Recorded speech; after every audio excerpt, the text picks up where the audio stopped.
para quem puder assistir depois.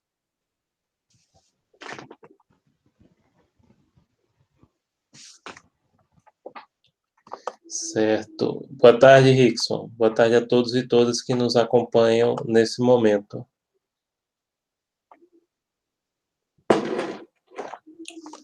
Deixa eu colocar aqui. Acho que já está no automático. Eu não entendo esse sistema do Google Meet. Oi, alguém ia falar alguma coisa? Porque tem vezes que fica no automático. Oi. Pronto. Tem vezes que fica no automático, tem outras que não fica no automático. Aí complica. Boa tarde, Lucas. Boa tarde a todos e todas que nos acompanham hoje. Pessoal, basicamente hoje o que a gente vai fazer? A gente vai terminar de discutir aquele artigo e passar algumas coisas para vocês em relação a, inclusive, prazos, etc. Muitos de vocês já fizeram um resuminho, né?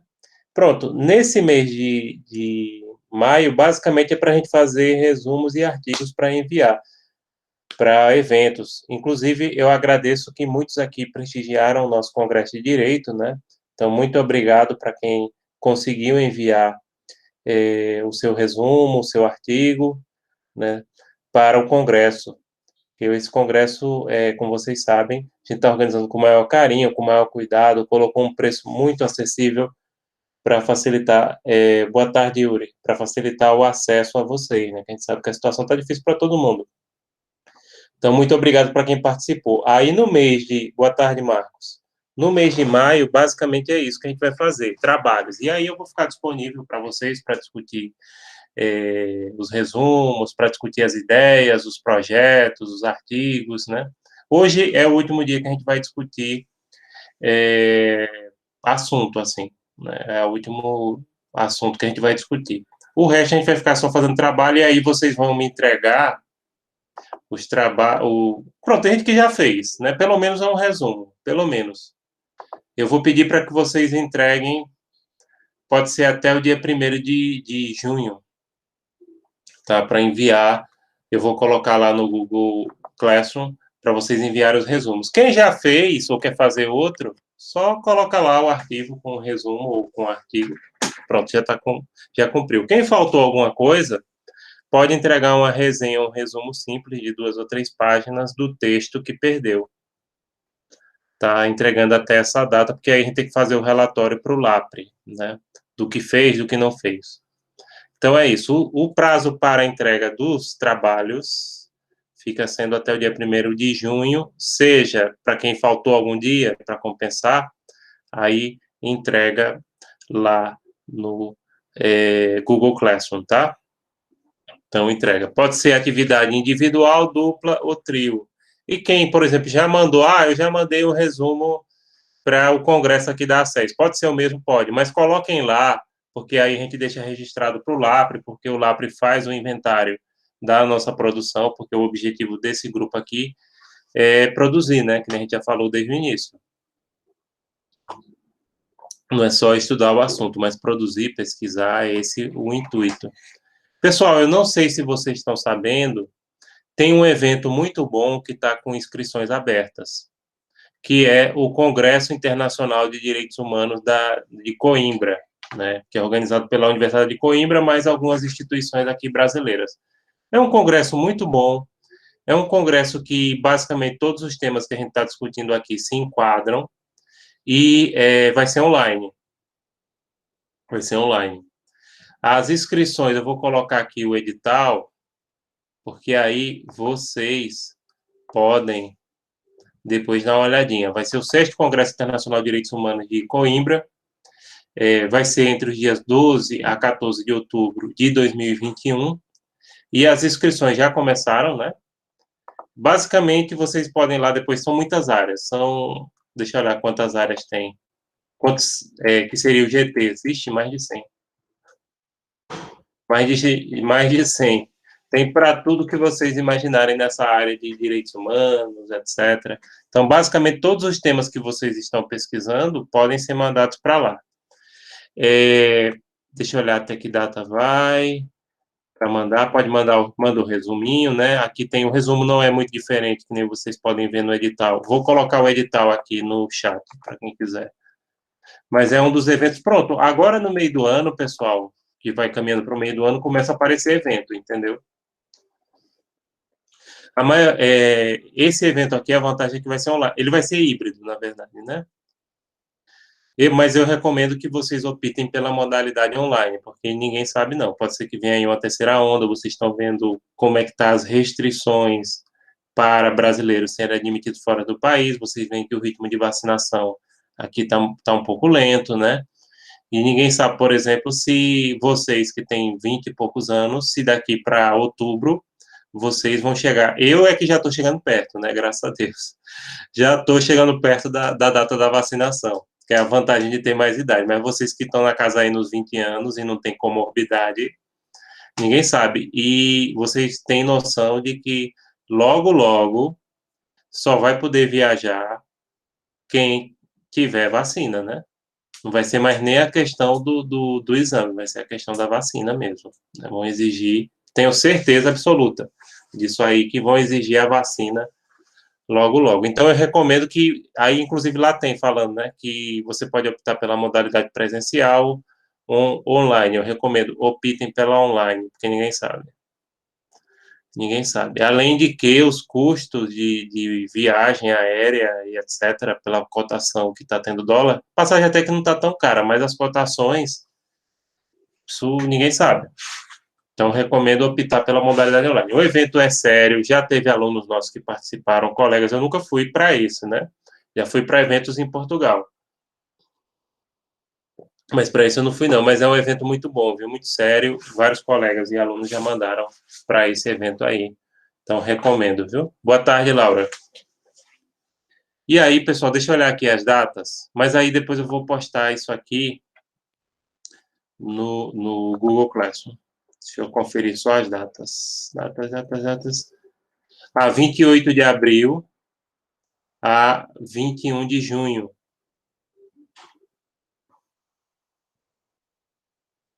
O resumo é bem parecido com o nosso, né?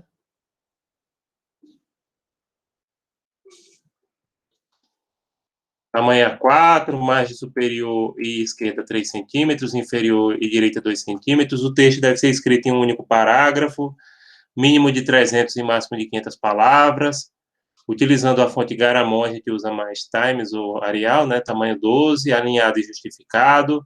O resumo deve conter o objeto da pesquisa, justificativa da relevância temática, os objetivos, a metodologia, as hipóteses iniciais e os resultados finais ou parciais obtidos, se houver. E colocar de 3 a 5 palavras-chave. Vocês devem notar aí que é muito parecido com esses resumos. Ah, desculpa, Laura, é porque você entrou agora, né? É o Congresso Internacional de Direitos Humanos de Coimbra. É um evento aí que a gente está recomendando que vocês participem, mandem um resumo. O evento vai ser online. É um evento sério, interessante. Agora, deixa eu olhar as inscrições. Eu acho que as inscrições aqui não devem estar muito baratinhas, não. Eu vi aqui, professor, para quem é de fora da universidade, tem de pagar 100 euros. 100 euros é pesado. Hoje é. É, Hoje é tá, pesado. tá mais ou menos R$ 650, né? Na conversão. Exatamente. Hoje dá R$ 650. Aí, sim, é caro, mas é aquela coisa. Eu recomendo. Se puder, porque a pessoa nem sempre pode, né? Se puder, vale a pena. Por quê? Porque você vai ter uma publicação internacional. Entendeu, Afonso? Mas é um evento muito bom. Mas realmente é porque é o seguinte, o real tá do jeito que tá, pessoal. Esse é um problema, né? Mas realmente 100 euros hoje é muito dinheiro. 100 dólares hoje é muito dinheiro.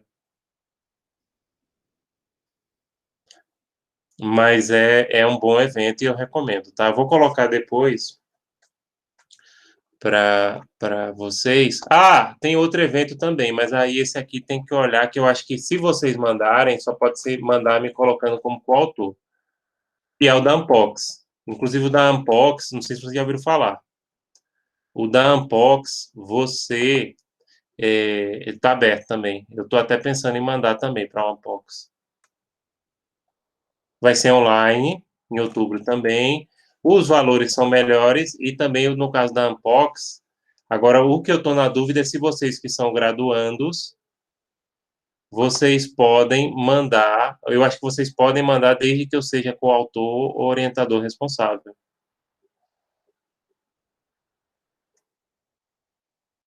Pronto, eu vou colocar aqui. A Ampox eu já fui.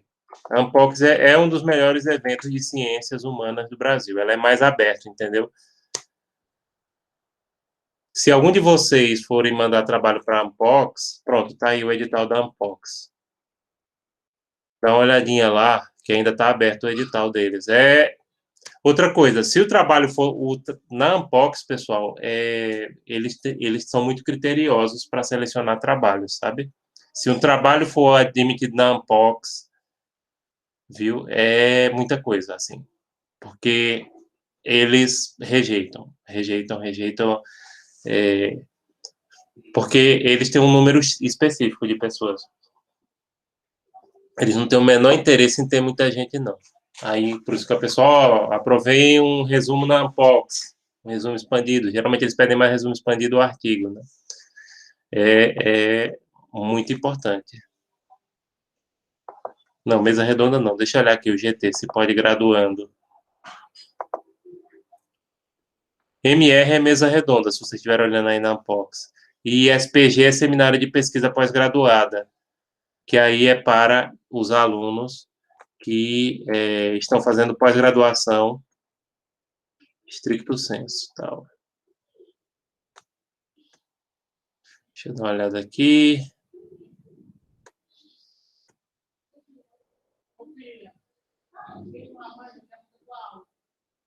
Então, o número deles é muito... O Ampox é muito restrito.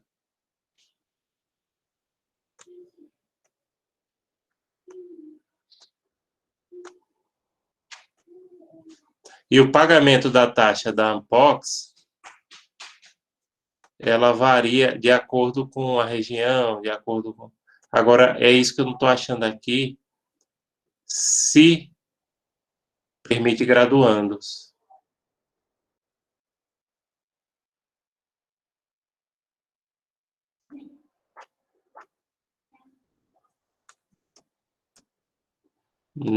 Se permitia no GT, no SPG não. SPG, pronto, eu fiz SPG quando eu fui para a Ampox em 2017, que é o Seminário de Pesquisa Pós-Graduada, que é para alunos de pós-graduação. Pós-graduação no sentido geral, né?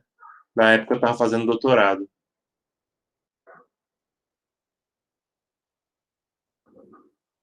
Debatedor só pode doutor, sim.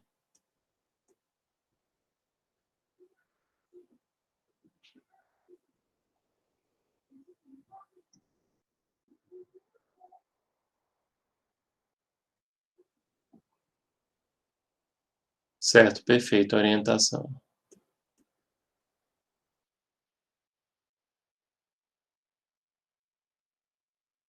Ah, não. Tá aqui. Deve ser no mínimo mestrado. Ixi, como eles estão restringindo, meu Deus. Então aí é mestrado. Aí não dá para vocês, não. Não é só para quem for mestrando. O Comped também tem isso. O Comped eles também restringem, mas o Comped geralmente aceita pôster, sabe, graduando. O resto aí eles só colocam mestrado. Pronto, a Ampox. Se você quem aprovar trabalho na Ampox, meu amigo, viu? Porque é muito restrito. É restrito, extremamente restrito eles são. E ciências humanas em geral, aí eu falo em geral, é o melhor do Brasil. Eu fui na época que ainda estava tendo só em Caxambu, em Minas Gerais, que eles só faziam lá em Caxambu. Aí depois passaram a fazer em São Paulo e agora na pandemia estou fazendo online. Mas eles cobram um valor, principalmente aí é de acordo com, por exemplo, se a pessoa é autodeclarado negro, pardo, indígena, se é do Nordeste, aí o valor é proporcional, sabe? Então eles cobram um valor menor. Porque realmente 100 euros hoje está caro. Agora, é um congresso, como eu estou dizendo, o Congresso de Coimbra é um congresso muito bom, muito sério, publica, você tem uma publicação internacional, né? Então vale a pena, se puder. Se não apertar, vale a pena. Aí o senhor falou, professor, até 28 de junho, é? O de Coimbra, Sim. deixa eu dar uma conferida aqui, Rickson, de Coimbra.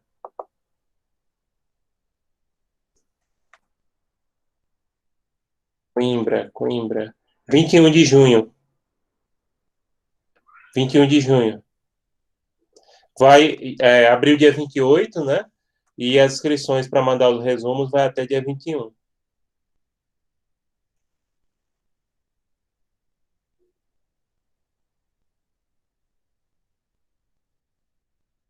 Profissionais, no caso de professores, são 140 euros. Eu acho que eles deviam ter colocado menos, até porque boa parte das pessoas que participam aqui são brasileiros, né? E hoje, com a cotação do jeito que está, 100 euros é uma fortuna. Mas, como eu disse a vocês, se puderem, é bom, é um título internacional, né? E o evento vai ser online. Apesar que evento online, mesmo no pós-pandemia, vai ser bastante difundido pela questão econômica, né? Pela questão de custos. Então, por exemplo, não, mas é 100 euros. Sim, mas antes você tinha que pagar os 100 euros e ir lá. Ou seja, você ia gastar, no atual contexto que a gente está vivendo, de 8 a 10 mil reais. Ô, professor, mas esse valor ele é pago para fazer a inscrição ou caso seja aceito? Caso seja aceito. Ah, tá. Ô, professor, o Congresso da SES, eu não corri para apresentar trabalho porque eu tinha conversado com o professor Luiz Felipe durante o processo de monitoria, né, da seleção de monitoria, ele disse que os GTs seriam presenciais. Aí Certo. presencial agora no Inclusive, momento ficou difícil. eu acho que isso até prejudicou. Apesar que a gente teve um bom número de trabalhos, 67 eu não considero que foi ruim, mas depois eu conversei com ele, eu e Elba somos da comissão científica, né? E conversamos com ele e a gente resolveu fazer tudo online, porque tinha gente reclamando exatamente isso, Rickson. Né? Que a gente reclamando essa questão de que não tinha condição de dar presencialidade. Então, porque inicialmente a gente pensou em fazer online, depois disse, não, a gente vai fazer com presencial, já que o governo do estado liberou, né? Aí depois algumas pessoas pediram, inclusive gente grávida entrou em contato conosco, e disse, não, fica sendo online mesmo, melhor deixar tudo online. Então aí eu peço desculpa Não, pelo tranquilo. problema, tá certo? Se você puder fazer esse de Coimbra ou outros, porque, como eu estou dizendo, a gente está em temporada de abertura de congressos, aí vão ter vários. Aí os congressos que for aparecendo, eu vou recomendando para vocês, que nem esse aqui de Coimbra. E o da Unpox não dá, porque o da Unpox só tá aberto agora para mestrado. Tá certo. Ô, professor, se o senhor puder, quando possível, ainda hoje, o senhor tem um relatório nosso aí, né? Das nossas presenças? Eu não puxei esse relatório ainda. Eu tenho as folhas, mas eu ainda tenho que, por sinal, estou devendo até para o LAPRE para mandar isso. É só para conferir se eu tive uma falta ou foram duas, porque eu tive que faltar uma, que foi foi um webinário que teve do Adoção Jurídica, aí chocou o horário, foi no mesmo Certo. horário. E na outra semana foi a semana de estudos individuais.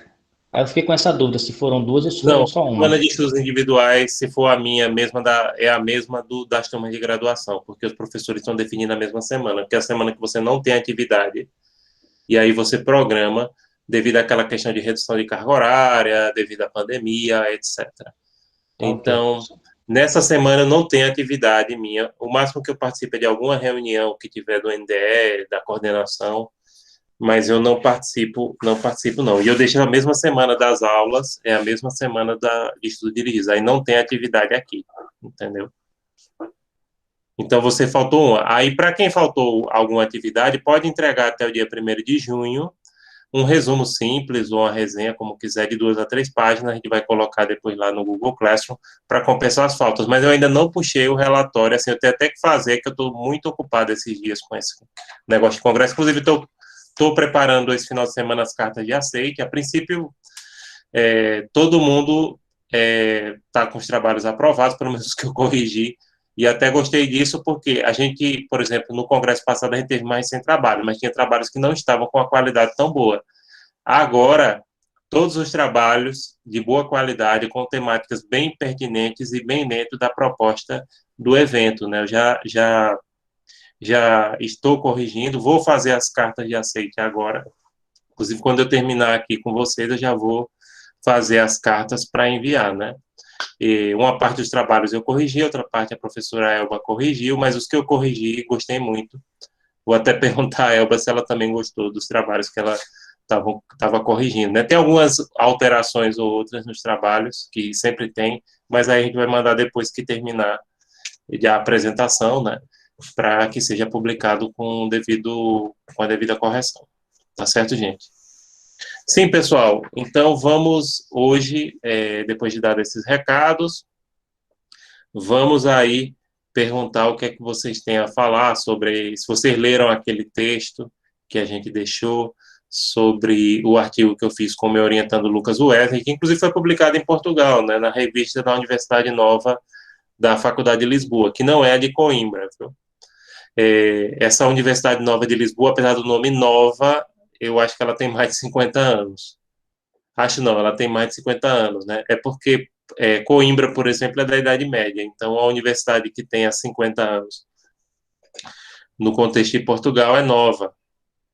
Não é feito no Brasil que surge, né?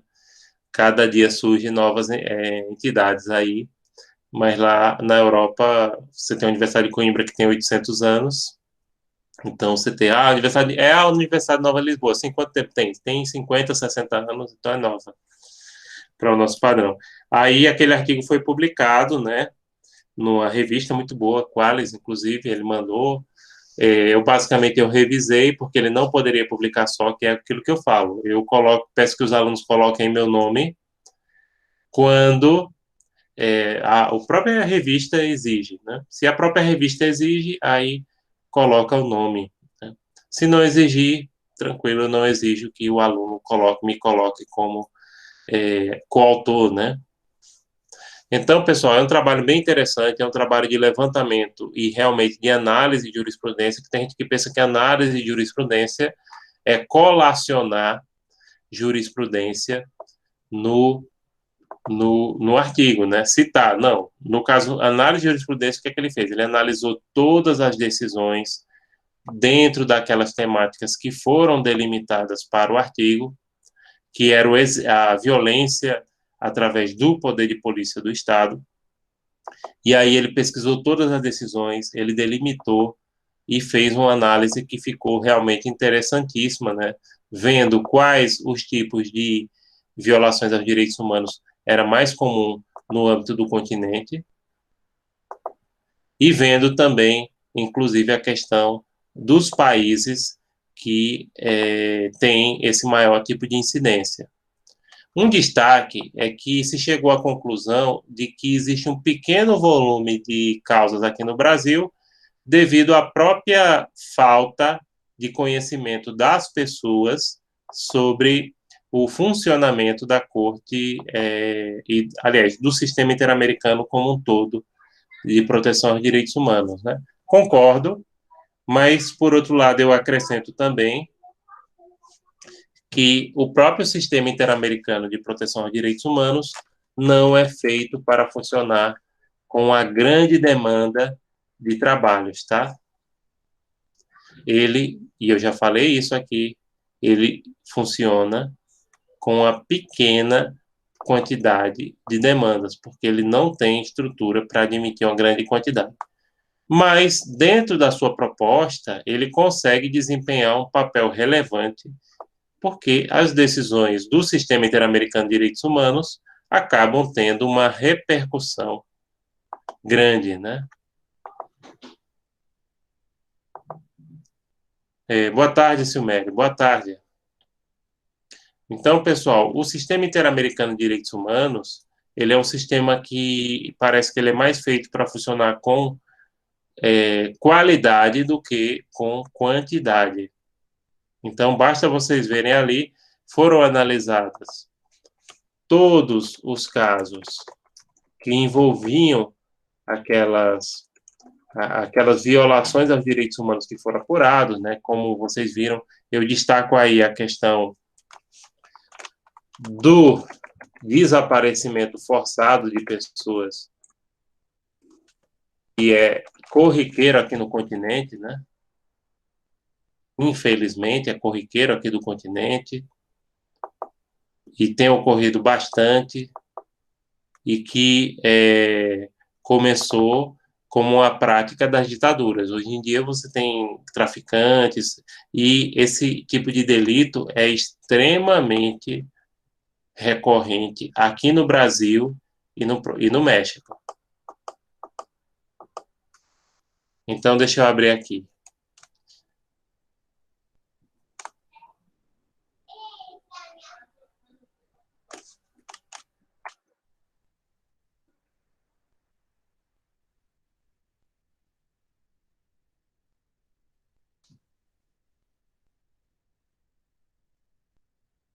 Então, vocês viram em relação ao número de incidência, né? Que são dois países que têm maior incidência desse tipo de delito, né? O Peru e a Guatemala, com 14 casos na época que isso foi analisado, né? Então, quais seriam os delitos? O assassinato, inclusive 41 casos, o desaparecimento forçado de pessoas, 25, a tortura, 29 e prisão arbitrária, 24. No caso da Guatemala, por exemplo, 8 casos seriam de assassinato, 6 casos de desaparecimento, 6 casos de tortura e 3 casos de prisão arbitrária. Em relação ao Peru, seriam 7 casos de assassinato, 5 casos de desaparecimento forçado, 4 casos de tortura e 3 casos de prisão arbitrária.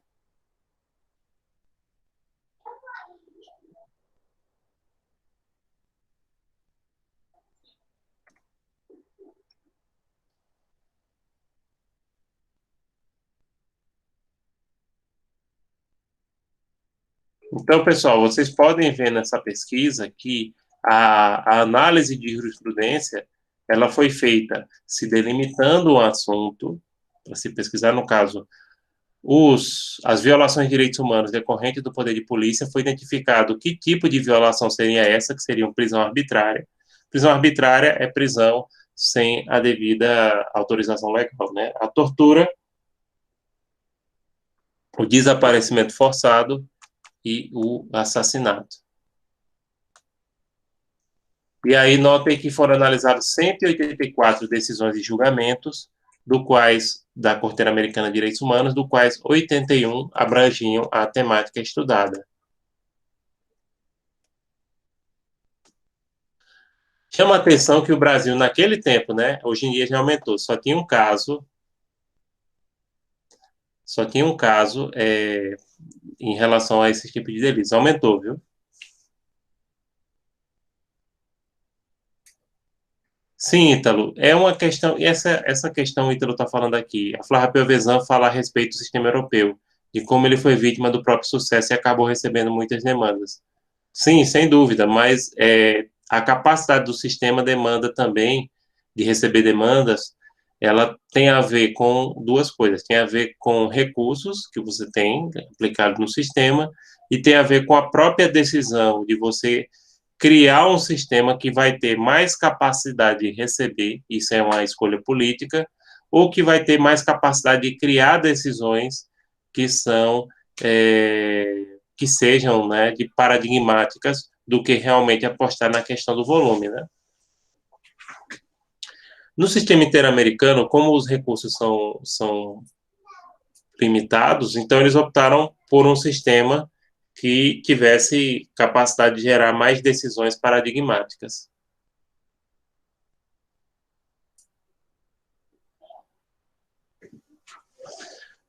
Pronto, gente. O que é que vocês têm a perguntar também, ou de falar sobre esse assunto? Fique à vontade, viu? Para não só eu falar.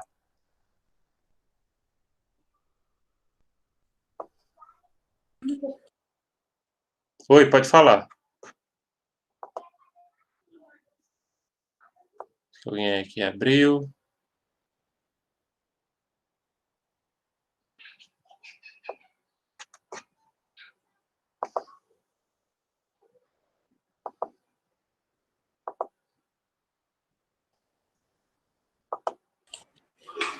Professor, Oi, Lucas, pode falar. o senhor fala aqui no artigo que os casos julgados pela Corte Interamericana decorrem principalmente dos regimes ditatoriais, né, que estiveram presentes aqui na América Latina, né? Inclusive, eu vi ontem uma entrevista de Luiz Carlos Prestes no Roda Viva, se não me engano, em 86, 87, em que ele é perguntado sobre a redemocratização do Brasil, né?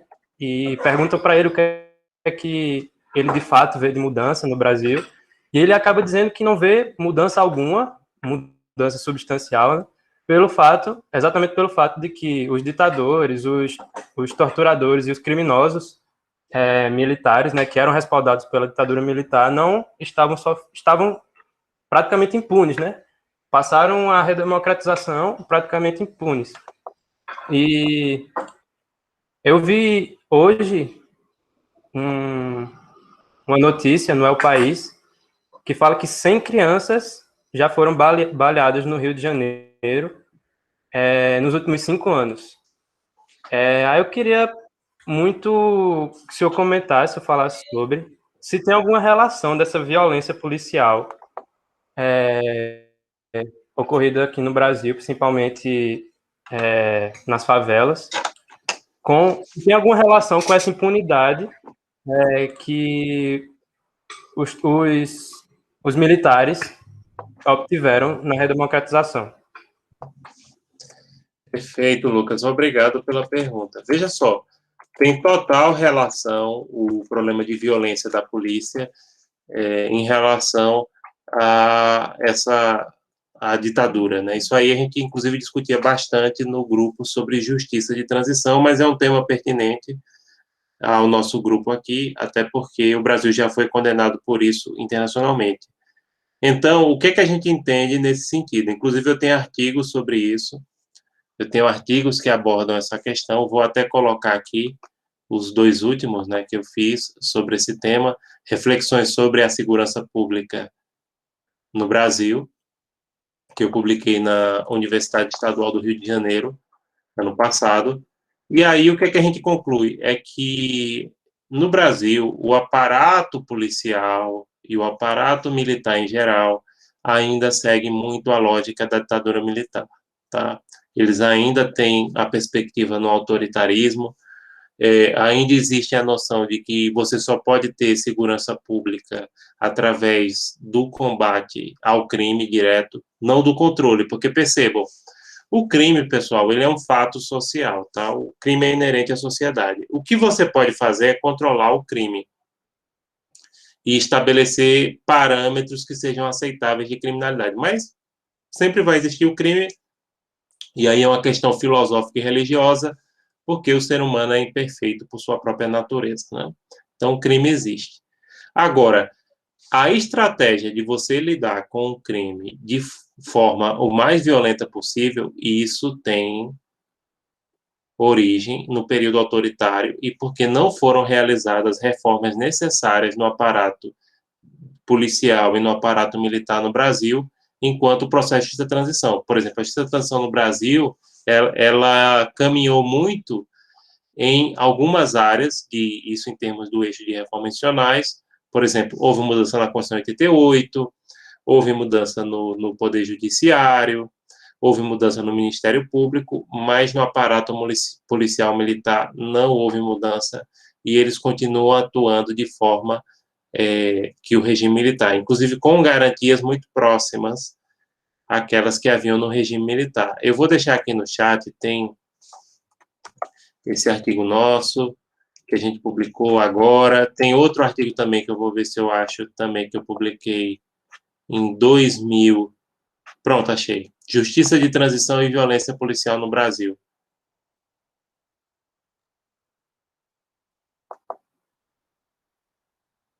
Deixa eu ver se eu abro ele. Pronto, achei. Que são dois artigos, viu, Lucas, que eu abordo essa questão, dessa temática.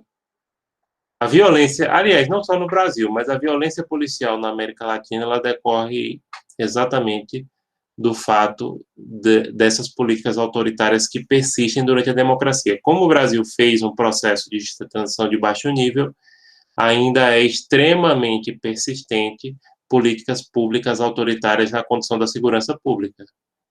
E percebam que é uma coisa que o brasileiro às vezes esquece.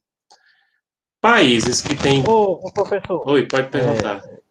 Tem uma pergunta. Porque eu vi que foi feita uma abordagem quantitativa quanto aos números de casos que foram reportados à Corte Interamericana, né? Uhum. E eu vi que o Brasil só teve um caso reportado pela análise do artigo, né?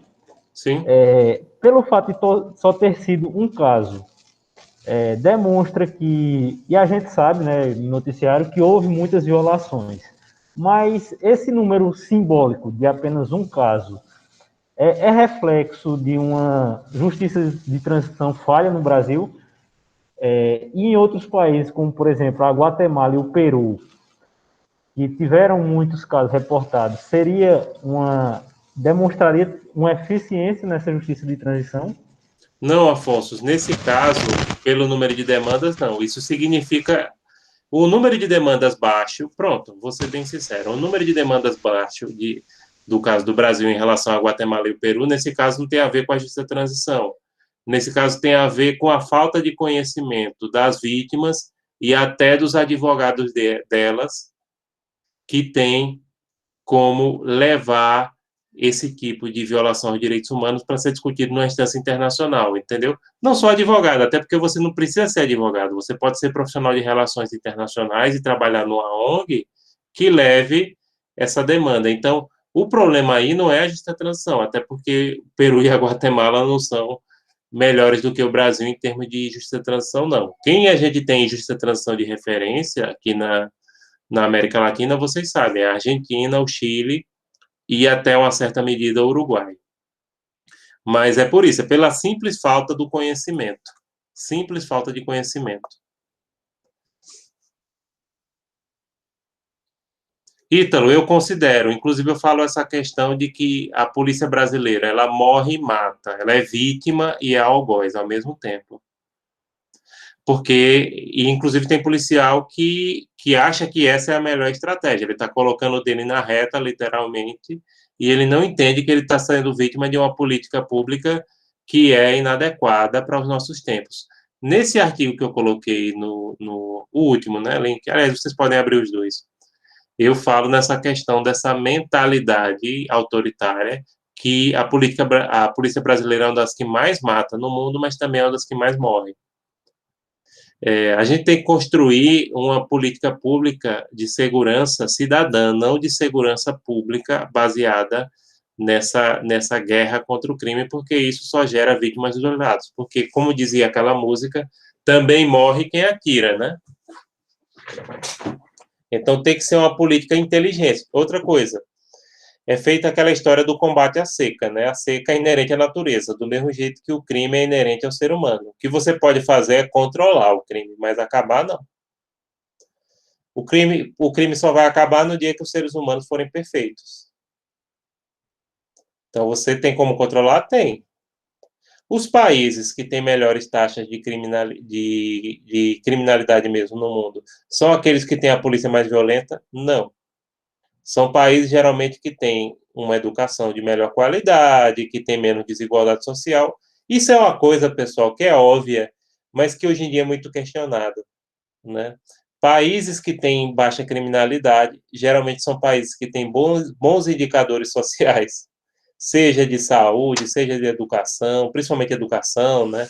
Seja em questão de desigualdade. E as pessoas parecem que não se convencem disso. Não, tem que ter uma polícia. Por exemplo, Estados Unidos, as pessoas citam muito no Brasil como referência de segurança pública. Os Estados Unidos têm os piores índices de criminalidade para um país desenvolvido.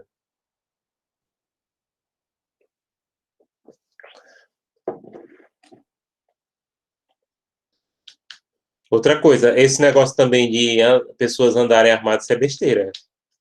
Isso aí não tem impacto. Se você fizer uma análise, pronto, é até um trabalho interessante para fazer. Se você fizer uma análise mesmo análise quantitativa ou análise mesmo, comparar, por exemplo, os índices de criminalidade com ser permitido ou não o porte de arma no país, vocês não vão achar correlação, não. Isso aí tem como calcular.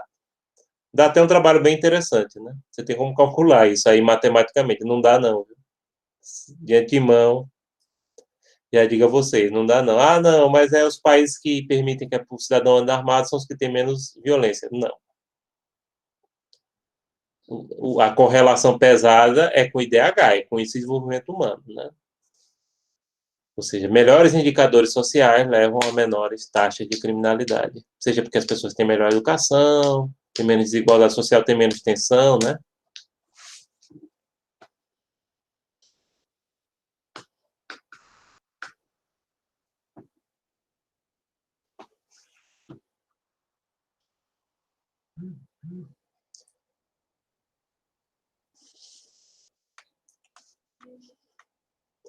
Pronto, gente. O que mais vocês têm a perguntar ou a observar? Fique à vontade, viu? Que a partir da próxima semana, como eu disse, a gente já não vai mais trabalhar a discussão de temas, a gente só vou estar disponível para orientar os artigos, os resumos, né? A partir da semana que vem.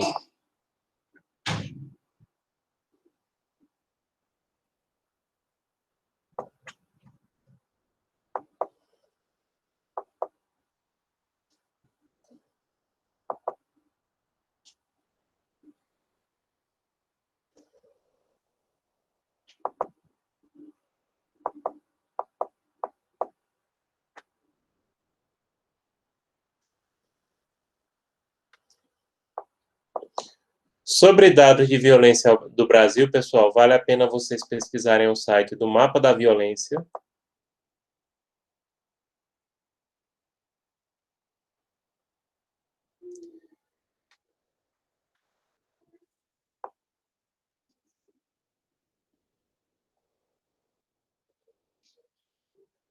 Yuri, você pode pedir por. Perfeito, Yuri. Você pode mandar aí por e-mail que a gente responde. Tem problema não, viu? No caso de dados sobre violência, procurem no Brasil o Mapa da Violência e o Fórum Nacional de Segurança Pública. Também as secretarias de segurança pública dos estados, né? E o Ministério da Justiça também tem alguns. Perfeito, Rickson. Barulho. Quando a gente está em casa, né? Não tem como fugir um pouco desse barulho.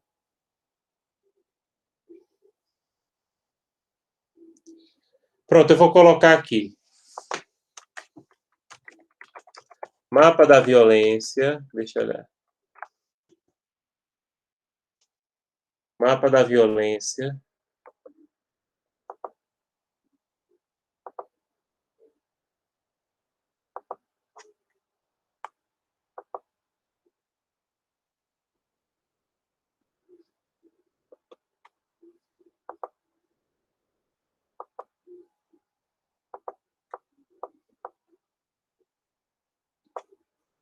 Deixa eu ver. O mapa da violência.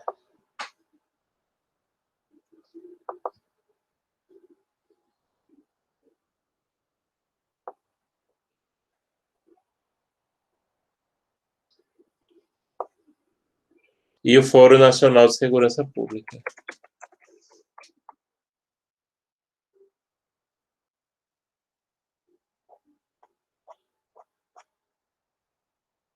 Pronto, a USP também está com um monitor da violência em parceria com o Foro Nacional. Vou colocar aqui monitor da violência. Vou colocar o mapa. Primeiro eu vou colocar o mapa.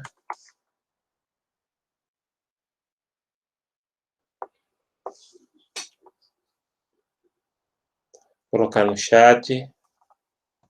Mapa da violência. Fórum Nacional de Segurança Pública.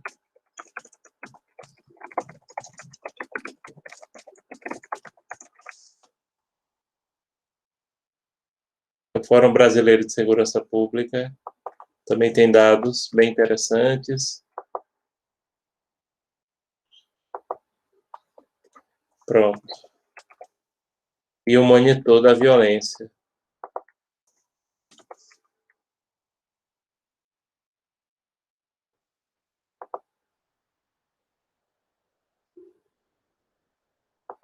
Monitor da violência. Também coloquei aí no chat. À disposição para vocês.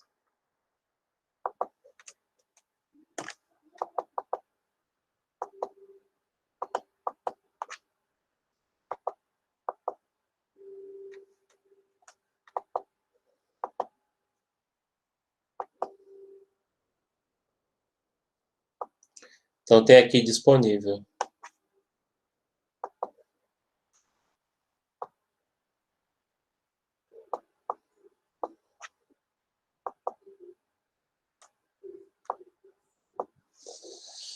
Sim, pessoal. Aí, pronto. Alguém tem mais alguma pergunta para fazer? Sim.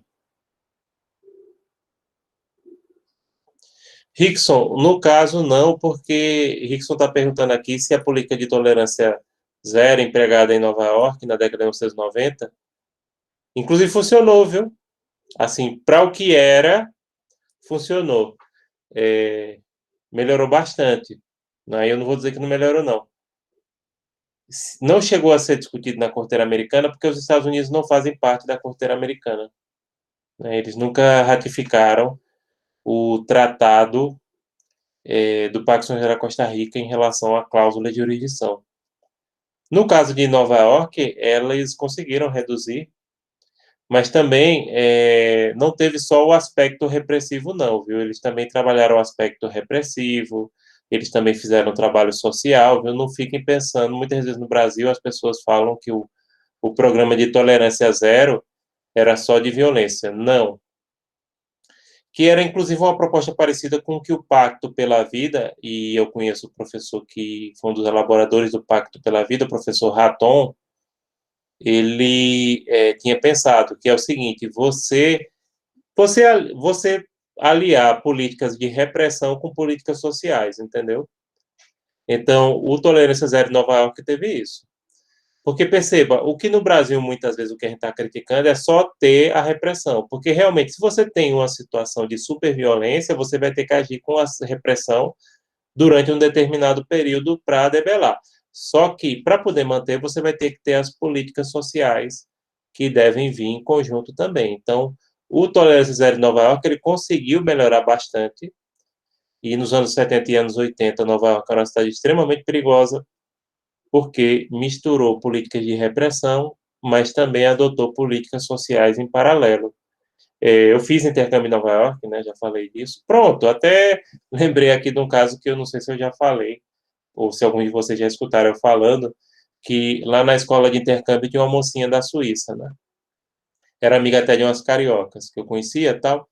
E aí, um dia a gente foi almoçar no Outback, tem em Recife, né, no Rio Mar, o Outback que eu tinha, sei lá. Aí a gente foi almoçar, os brasileiros e tal. A gente foi almoçar lá no Outback. Aí a menina da Suíça falando que tinha medo de andar em Nova York, gente. E as cariocas se rachavam de rir. Porque a Suícinha dizia, eu tenho medo de andar, aqui é muito perigoso, não sei o que. Elas, do Rio de Janeiro, né? E do Brasil em geral. Só que aí, né, esqueceram de olhar o seguinte: nos Estados Unidos, a principal taxa de criminalidade, que nem vocês sabem, é homicídio. Nos Estados Unidos, a média é de 5 homicídios dolosos a cada 100 mil habitantes. Na Suíça, é menos de 1. Então, ela tinha razão, né? Enquanto que no Brasil, a média é de 25 para 30, dependendo do ano. Então, a Suíça tem 5 vezes menos taxa de homicídios do que os Estados Unidos, que, como eu disse, é o país desenvolvido que tem maiores taxas de criminalidade. Por sua vez, o Brasil tem taxas muito maiores do que os Estados Unidos. Então, percebam que as reações aí são naturais. Do mesmo jeito que é natural acho que ela tinha uns 18 anos, mais ou menos. É porque na escola que eu estudei tinha gente de toda idade. Idosos, pessoas adultas, adolescentes, tal. E era bom também que todo mundo se reunia, né? Ia para os lugares, ia para os museus, restaurantes, tal. E ela falando isso, né? Que tinha medo de andar lá em Nova York, porque achava que a cidade era perigosa, e para gente, as cariocas, né?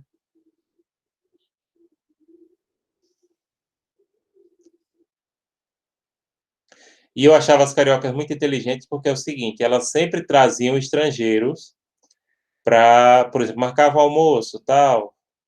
Aí sempre levavam estrangeiros para que os brasileiros não falassem português, entendeu? Ou só falassem, cochichassem entre si.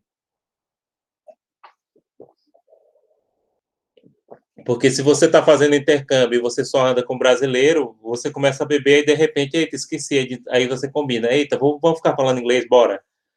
Isso dura até a primeira cerveja, né? Depois da primeira cerveja, o pessoal esquece. Mas se você tem ali os estrangeiros, tal, né? Eu fiz amizade muito com o pessoal da Coreia, fiz amizade com as russas também, gente boa.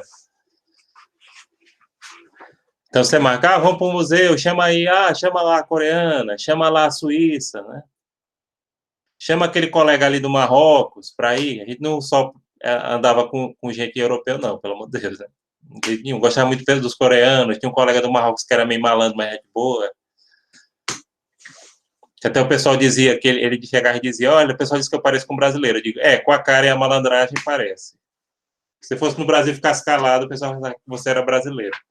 Até o jeitinho assim, meio malandro e tal.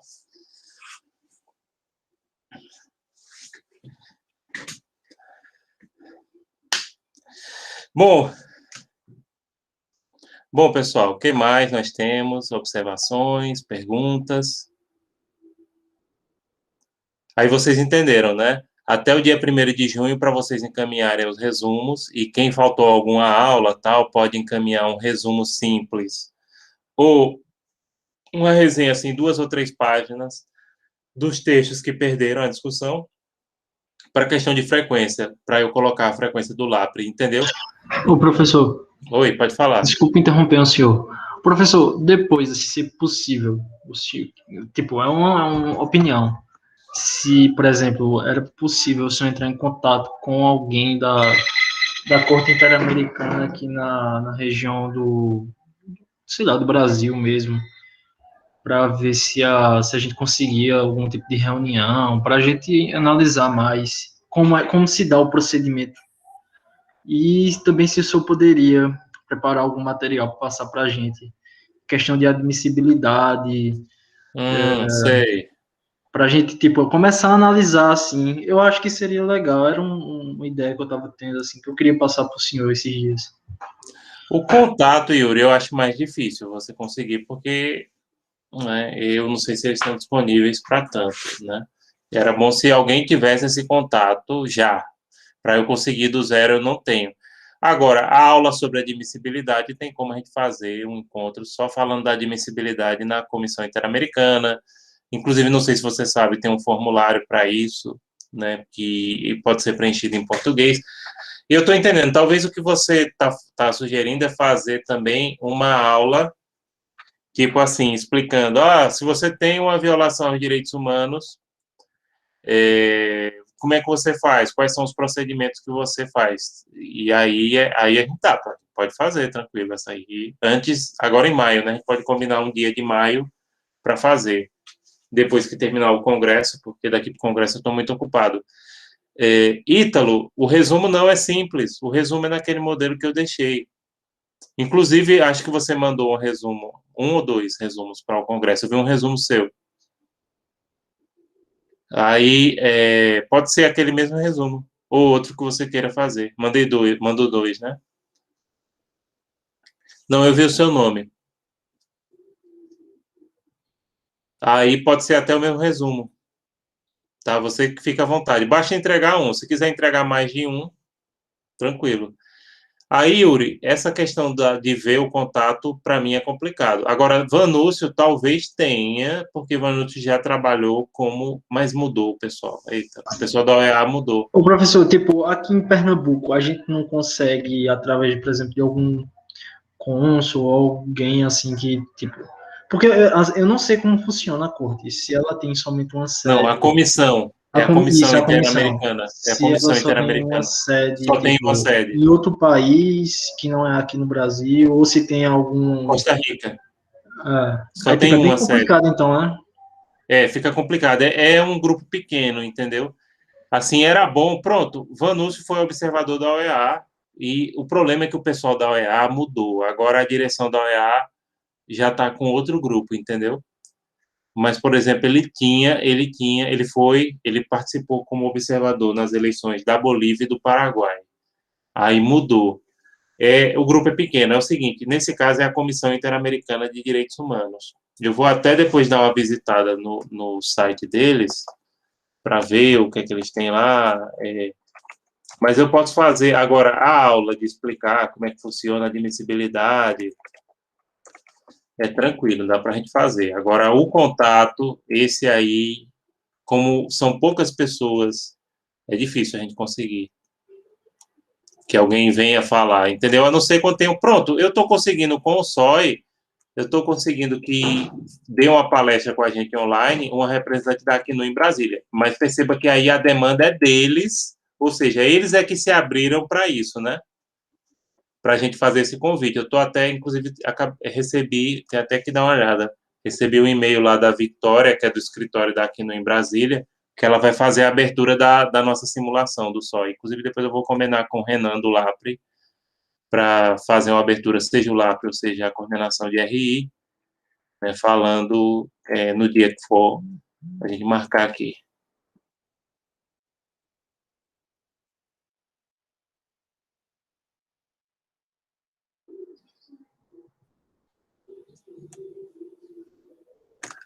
Tem um relatório dele, Situação dos Direitos Humanos no Brasil. Vocês querem que eu poste aqui? Pronto, dá para, inclusive é agora, de 12 de fevereiro, dá para fazer um artigo analisando também essa questão.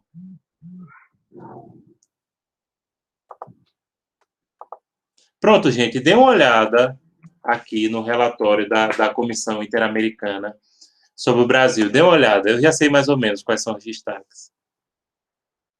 Dá para fazer um artigo, beleza, sobre ele.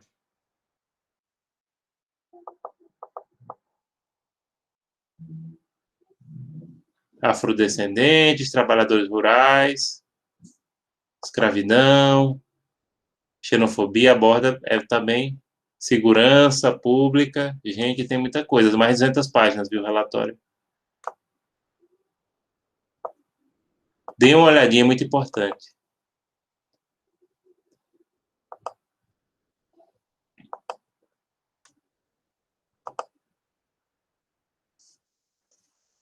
Então, dá uma olhadinha no relatório aí sobre o Brasil, né?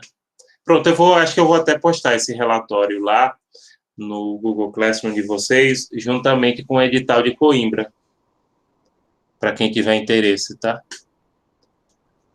Certo, professor? Eu vejo aqui nesse relatório, ele é de 2021, né? Qual é o lapso para a elaboração desses estudos, professor? Eles são periódicos. Aí eu não sei. Eu sei que o da ONU, inclusive eu me inscrevi para o da ONU e fui para o processo de seleção, porque eles contratam professores, entendeu? E eu cheguei a ser selecionado para o da ONU. Da ONU, que é o relatório o RPU, né?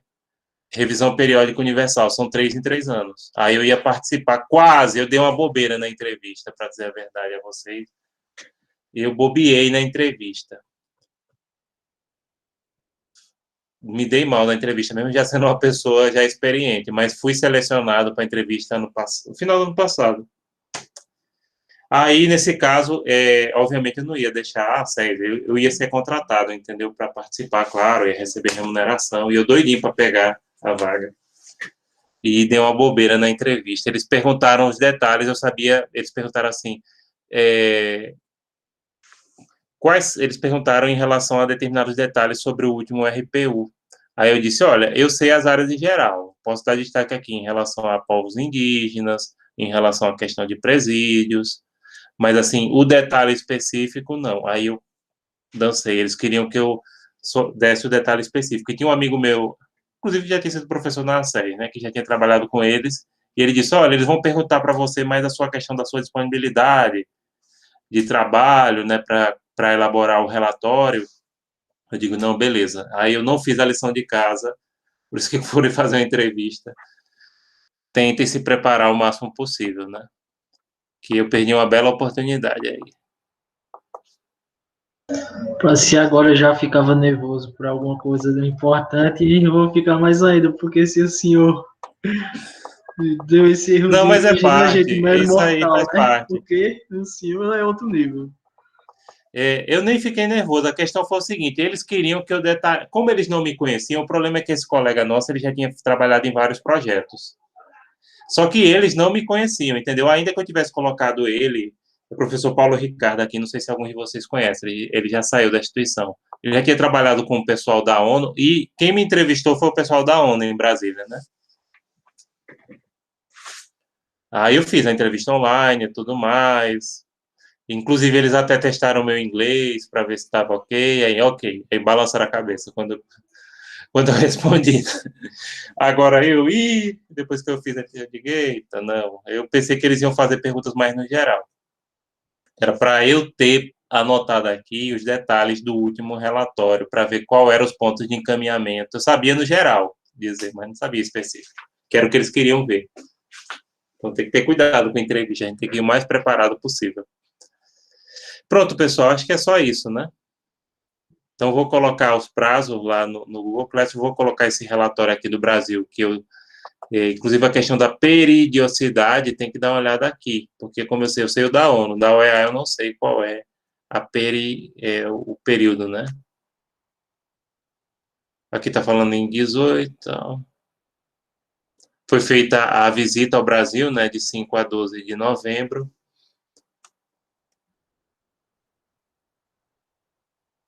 Então, estou olhando aqui.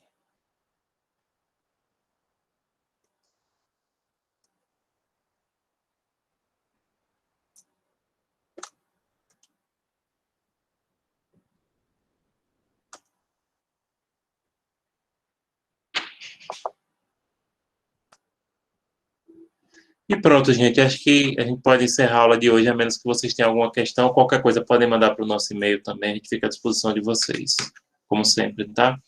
Então é isso. Eu vou postar o prazo para entrega dos resumos ou artigos. E vou postar também esse relatório da OEA. E vou postar também o edital do Congresso de Coimbra, né? Que está aberto. Então é isso, pessoal. Acho que boa tarde para vocês, bom final de semana, até a próxima. Qualquer coisa, entre em contato conosco, como sempre.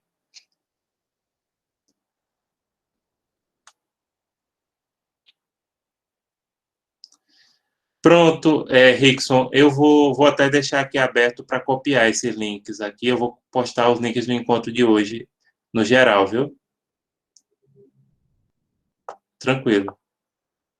Então, vou até não fechar aqui para... Aliás, de todo jeito, se eu fechar, ele vai para o meu e-mail, né? Então, pessoal, boa tarde para vocês e até a próxima. Até a próxima, gente.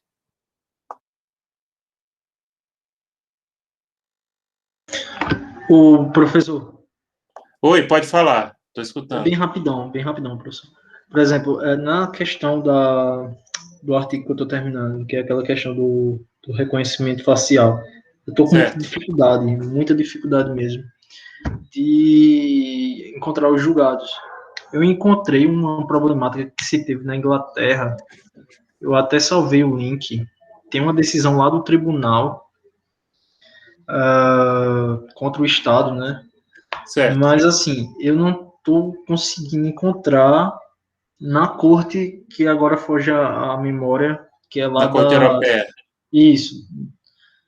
Eu não, tipo, eu tô sentindo muita dificuldade mesmo. Ô, Yuri, em vez de focar na jurisprudência, que talvez não existe, como é uma questão muito nova, Eu só tinha porque, dito isso. porque não foca no tratado, no que você interpreta que violaria, entendeu? Uhum. Tanto nos tratados europeus quanto do sistema interamericano. Porque, como é uma questão muito nova, talvez você não encontre mesmo, ou encontre muito poucos casos. Tipo, o que eu pesquisei muito, porque qual era a problemática que eu queria colocar? Porque, como eu comecei a ler muito aquela questão do livro do transconstitucionalismo, Sim, do professor Marcelo, aí eu gostei muito da teoria dele e é algo que eu estou pretendendo, tipo, tentar um mestrado em cima disso, enfim. Mas o que eu queria propor, assim, de ideia, de argumentação, seria a necessidade de uma legislação internacional para regulamentar essa matéria, que não ficasse a Inclusive, cargo. para um mestrado, se você pudesse participar esse de Coimbra, é bom, né? Porque você já tem muito título nacional, né? Nacional tem alguns. Eu tô terminando um compêndio que eu estou fazendo com Larissa, que o TCC da gente é sobre o Rio Pujuca. Certo. Aí, como a gente é seus discípulos, né, brincando assim, eu propus a Larissa no tempo que a gente analisasse as decisões aqui do tribunal quanto ao Rio, se demonstrava o Rio como sujeito de direitos. Aí a gente está ainda no processo de verificação disso, né? Aí a gente está preparando um compêndio no sentido dos rios aqui na América Latina. Eu estou buscando jurisprudência aí na Corte Interamericana. Eu encontrei muito, só que sempre eles linkam as entidades indígenas, né? É Sim, como aí, tipo, eu achei isso interessante, porque, tipo, o rio também é um meio de proteção até para as comunidades. É uma questão de cultura e tal. Eu ainda estou estudando. Aí esse eu acho que eu não consigo fazer esse de Coimbra, tanto pela questão do dinheiro, porque vai ser caro, professor. não é caro, é caro. Eu não publiquei no da acesso por causa justamente isso, porque eu estou perdendo muito tempo com esse do reconhecimento facial, porque eu queria tentar O da produzir um SES era bom conteúdo. porque é o nosso, de todo jeito é É, indexado, né? Mesmo sendo eu até local. pensei em mandar um resumo desse que eu estava fazendo, porque não iria demorar tanto. Mas assim, eu me arrependi um pouco. Mas assim, eu vou seguir mesmo o que o senhor está dizendo, porque tá difícil de eu encontrar lá na Corte Europeia, porque tem muito caso assim, professor, de tipo cidades, porque é estranho o jeito que eles se relacionam lá na questão do ordenamento jurídico. Parece que uma cidade ele tem um poder muito grande lá de Tô regulamentação entendendo. das matérias. Tipo, tem cidade que usa, tem cidade que não, que tipo proíbe o uso. É uma confusão. Eu encontrei muito conteúdo disso num site que é Liberty. É como se eles são uma entidade que eles protegem as pessoas contra o uso inadequado dessas tecnologias. Porque a implicação maior que eu encontrei assim de cara foi o quê? Que meio que essa tecnologia ela é falha, porque os algoritmos hoje eles ainda não conseguiram um nível tecnológico alto para poder funcionar. Aí o impacto disso é diretamente na função do policial. Sim, Porque, sim. tipo, o cara vai estar fazendo uma verificação ali pessoal dele de quem ou não se encaixa ali na como se diz, não é apreensão, né? Na abordagem que ele vai tratar. Então, Uhum. meio que eu analisei e pensei, pô, não tem necessidade então disso. Certo. Não, tem que ver isso, mas é como eu estou lhe dizendo, siga por esse caminho, né? Pronto, eu vou fazer isso então, professor. Valeu mesmo. Tranquilo. Tchau, professor. Boa tarde. Tchau, tchau. Boa tarde.